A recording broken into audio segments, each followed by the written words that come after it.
আমরা সিনেমার কথা বলি। সাবস্ক্রাইব করুন আমাদের চ্যানেল, বেল আইকনে ক্লিক করতে ভুলবেন না। ঢালিউডের শীর্ষ নায়ক শাকিব খান 2014 সালে প্রযোজক হিসাবে নাম লেখান। তার প্রথম প্রযোজিত ছবি হিরো দ্য সুপারস্টার। ছবিটি পরিচালনা করেন বদিউল আলম খোকন। ছবিটি সেই সময় বাম্পার রেসপন্স পায়। 5 বছর পর আবারও প্রযোজনায় ফিরছেন সুপারস্টার শাকিব খান। তার দ্বিতীয় প্রযোজিত ছবির নাম পাসওয়ার্ড। ছবিটি পরিচালনা করছেন মালেক আফসারী। এতে শাকিব খানের বিপরীতে অভিনয় করছেন শবনম বুবলী। এছাড়াও আরো অভিনয় করছেন চিত্রনায়ক ইমন, অমিত হাসান, ডন, মিশা সওদাগর প্রমুখ।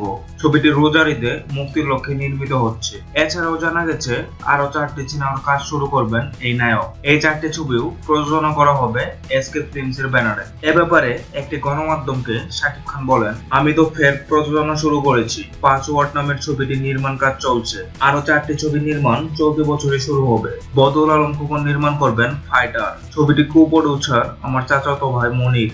মালেক আফসারীকে দিয়ে আরেকটি ছবি নির্মাণ করব।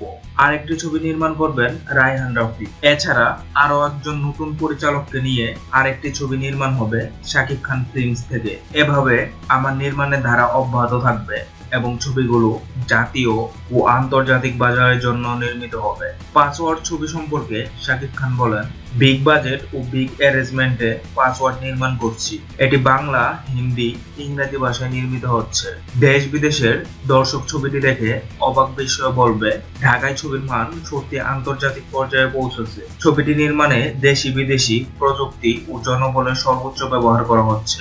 এই মানের ধারা আমার প্রতিটি ছবির ক্ষেত্রে বজায় থাকবে। চলচ্চিত্রের এই দুঃসময়ে শাকিবের প্রযোজনায় ফেরাকে আপনি কিভাবে দেখছেন? কমেন্ট করে জানিয়ে দিন।